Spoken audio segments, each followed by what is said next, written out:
இன்னைக்கு நம்ம பார்க்க போகிறது 1984ஆம் ஆண்டு ரிலீஸ் ஆன அன்புள்ள ரஜினிகாந்த் படத்துடைய கதை சுருக்கம் தான். இந்த படத்தில் ரஜினி சார், மீனா மேம், அம்பிகா எல்லாரும் நடிச்சிருக்காங்க. இந்த படம் பார்த்தீங்கன்னா நடராஜ் இயக்கியிருக்காரு. மியூசிக் டைரக்டர் இளையராஜா அவர்கள். இந்த படத்தில் ஸ்டார்டிங்கில் எப்படி காமிக்கிறாங்கன்னா, மீனா இருக்காங்க இல்லையா, அவங்க வந்து ஒரு சின்ன குழந்தையில கை வந்து ஒரு சைடு லெஃப்ட் கை வந்துட்டு கொஞ்சம் விளங்காதது மாதிரியும், இதயம் வந்து கொஞ்சம் வீக்காக இருக்கிற மாதிரி ஒரு ஒரு பொண்ணு. அவங்க வந்துட்டு அனாதை ஆசிரமத்தில் இருக்காங்க. ஆனால் மற்ற குழந்தைங்க மாதிரி இல்லை இவங்க. யார் வந்து அவங்கள வந்துட்டு பார்த்துக்க வந்தாலும் அனாதை ஆசிரமத்தில் இருக்கக்கூடிய குழந்தைங்களுக்குன்னு பணி செய்கிறதுக்கு நிறைய பணியாளர்கள் இருப்பாங்க இல்லையா, அவங்களாம் வந்தாலுமே அவங்ககிட்ட ரொம்பவே ஒரு முரட்டுத்தனமாக நடந்துக்கிற மாதிரி ஒரு கேரக்டரில் தான் மீனா வந்து இருக்காங்க. அதனால யாருமே அவங்கள வந்துட்டு போய் அவங்கள பத்திரமா பார்த்துக்கிற ஒரு இதை வந்துட்டு யாருமே ஏற்றுக்கிறது இல்லை, அந்த ஒரு வேலையை ஏற்றுக்கிறது இல்லை. ஆனால் இங்கே வந்து மதர் சுப்பீரியர்னு ஒருத்தவங்க இருக்காங்க. அந்த மதர் தான் என்ன பண்ணுறாங்கன்னா, அந்த பொண்ணை பத்திரமா பார்த்துக்கிறாங்க. அவங்க ஒருத்தவங்கள தவிர மற்ற யாருக்கிட்டேயுமே இந்த பொண்ணு வந்துட்டு கொஞ்சம் கூட கனிவாக நடந்துக்கிறதே இல்லை. ஒரு முரட்டுத்தனமான ஒரு பொண்ணாக இருக்குது. அதே அனாத ஆசிரமத்துக்கு லலிதா அப்படின்ற பேரோட அம்பிகா வர்றாங்க. வந்து இந்த பொண்ணை வந்து பார்த்துக்கிறதுக்கான அந்த பணியை வந்து ஏற்றுக்கிறாங்க. ஆனால் இந்த பொண்ணு என்னதான் உங்ககிட்ட கடுமையாக நடந்துக்கிட்டாலும் அவங்க அதை பொருட்படுத்துறதே கிடையாது. நல்லா பார்த்துட்டு வந்துட்டு இருக்காங்க. அங்கே உள்ள வேலை பார்க்குறவங்க எல்லாருக்குமே ஒரு ஆச்சரியத்தை உண்டு பண்ணுது. எப்படி இந்த பொண்ணு இவ்வளவு டார்ச்சர் பண்ணும்போது எப்படி இவங்க தாங்கிக்கிறாங்க அப்படின்ற மாதிரி. இதில் பார்த்தீங்கன்னா, இதில் ரஜினி சார் வந்துட்டு இவங்க அனாத ஆசிரமத்துக்கு ஒரு முறை இந்த குழந்தைங்க எல்லாத்தையும் பார்க்கணும் அப்படின்னு சொல்லிட்டு வர்றாரு. வந்துட்டு குழந்தைங்க எல்லாருக்கும் மிட்டாய் ஸ்வீட் எல்லாம் கொடுத்துக்கிட்டு இருக்காரு.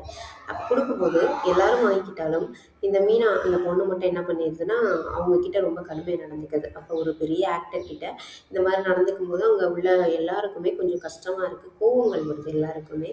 மதர் சுப்பீரியர் கூட ரொம்பவே ஃபீல் பண்ணுறாங்க. அச்சோ அந்த பொண்ணு இப்படி பண்ணுதே அப்படின்னு சொல்லிட்டு. ஆனால் இப்படி நடந்துக்கிட்டதுக்கு காரணம் வந்துட்டு அந்த பொண்ணு அந்த தனிமையில் இருக்கிறதா இருக்கட்டும், அந்த பொண்ணுக்குள்ளே இருக்கக்கூடிய அந்த ஒரு அந்த சொல்லுவாங்க இல்லையா, இப்படி கை வந்து ஒரு மாதிரியா இருக்குது, அப்போ நம்ம மட்டும் மற்ற குழந்தைங்க மாதிரி இல்லை அப்படின்ற மாதிரி ஒரு மனப்பான்மையே அந்த பிள்ளையை அந்த மாதிரி ஒரு சுச்சுவேஷனுக்கு வந்து கொண்டு போகுது. ஆனால் அவர் ரஜினி சார் வந்துட்டு கொடுக்குறாரு, இதை நிராகரிக்குது, எல்லாமே முடிஞ்சிருச்சு, அவரும் போயிடுறாரு. அப்போது இது என்னன்னா, இந்த பொண்ணு அதுக்கப்புறமா ஃபீல் பண்ணுது, நம்ம அப்படி பண்ணியிருக்கக்கூடாதோ அப்படின்ற மாதிரி ரொம்பவே ஃபீல் பண்ணிகிட்ருக்கு.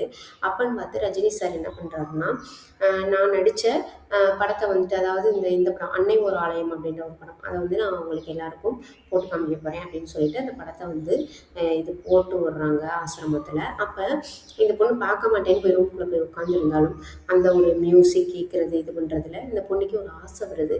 அப்போ ஜன்னல் ஓரமாக ஒளிஞ்சு நின்றுக்கிட்டு அந்த படம் ஃபுல்லாத்தையும் பார்த்துருது. பார்த்ததுல அதில் ஒரு யானையை வந்து அவங்க அம்மா யானை வந்து ரொம்ப அழகாக வந்து காப்பாற்றி கூட்டிகிட்டு போகிற மாதிரி ஒரு சீன் வந்து இருக்கும். அதை பார்த்தோன்னே இந்த பொண்ணுக்கே ரொம்பவே அந்த தாய் உள்ளம் இருக்குது இல்லையா, அந்த ஒரு விஷயம் இந்த பிள்ளைக்கு பிடிக்குது. ஏன்னா அந்த பிள்ளைக்கு அம்மா எதுவுமே தெரியாது இல்லையா. அதை பார்க்கும்போது ஒரு மாதிரி ஆசை வருது. இன்னொன்று அதில் நடிச்சிருக்கிறது ரஜினி சார். அப்போ அவரை வந்து ரொம்ப பிடிக்க ஆரம்பிச்சிருது. அப்போனா அந்த பொண்ணு ஒரு லெட்டர் எழுதுது. மதர் சுப்பீரியர் அவங்களுடைய இதோட எழுதுது.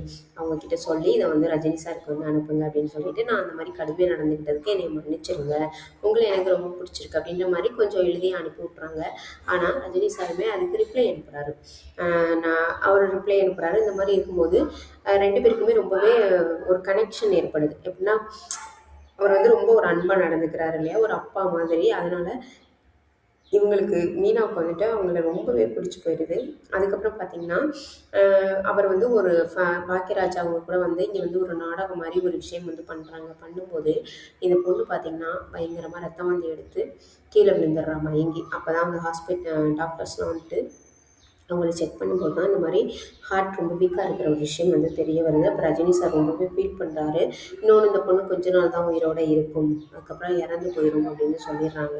சொன்னதுனால அந்த பொண்ணுக்கு பிடிச்ச எல்லா விஷயத்தையும் நம்ம பண்ணணும் அப்படின்னு ஒரு முடிவு பெறாரு ரஜினி சார்.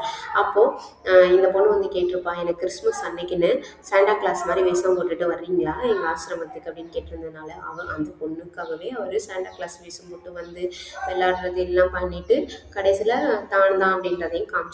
அப்போயுமே இந்த பொண்ணுக்கு ரொம்ப அதிகமாக சிரிப்பு வந்ததில் பயங்கரமாக கக்கி ரத்த வாந்திலாம் எடுத்து கீழே விழுந்துடுறாங்க. அப்போது அந்த அம்பிகா அவங்க தான் ஓடி வந்து அந்த பொண்ணை வந்துட்டு கையெல்லாம் பிடிக்கிறாங்க. அப்போது இந்த பொண்ணு சொல்லுது, நீங்கள் தான் எனக்கு அம்மான்னு எனக்கு தெரியும் அப்படின்னு சொல்லும்போது எல்லாருக்கும் ஒரே ஆச்சரியம். ஏன்னு பார்த்தா அம்பிகா அவங்க தான் இவங்களுடைய அம்மா. அவங்களுடைய ஃபேமிலி சுச்சுவேஷன் காரணமாக அவங்க ஹஸ்பண்ட் வேற இருக்க மாட்டாங்க. அதனால இந்த பொண்ணை பார்த்துக்க முடியாத ஒரு சூழ்நிலையில தான் இந்த ஆசிரமத்தில் இருந்து விட்டுருப்பாங்க. ஆனால் தன் பொண்ணை பார்க்கணும் அப்படின்ற ஒரு ஆசையில தான் திரும்பி இங்கே வந்திருக்காங்க அப்படின்னு ஒரு விஷயம் தெரியும். அப்போ எல்லாருக்குமே ரொம்பவே ஃபீலிங்காக இருக்குது. ஆனால் இவர் ரஜினி சார் வந்து இந்த பொண்ணுக்கு எப்படியாவது ஆப்ரேஷன் பண்ணிடுவோம் அப்படின்னு சொல்லி பெரிய பெரிய டாக்டர்ஸ்லாம் வர வச்சாலுமே அந்த வாய்ப்பே இல்லைன்ற மாதிரி ஆயிடுச்சு. அதனால் அந்த பொண்ணு அன்னையோட இரவோட இறந்து போகுது. அந்த பொண்ணுக்கு இறுதி அஞ்சலி எல்லாமே செலுத்திட்டு ரஜினி சார் வந்து ரொம்ப ஒரு மாதிரி சோகமான ஒரு இதில் அந்த இடத்த விட்டு போகிற மாதிரி இந்த படத்தை வந்து முடிச்சிருப்பாங்க.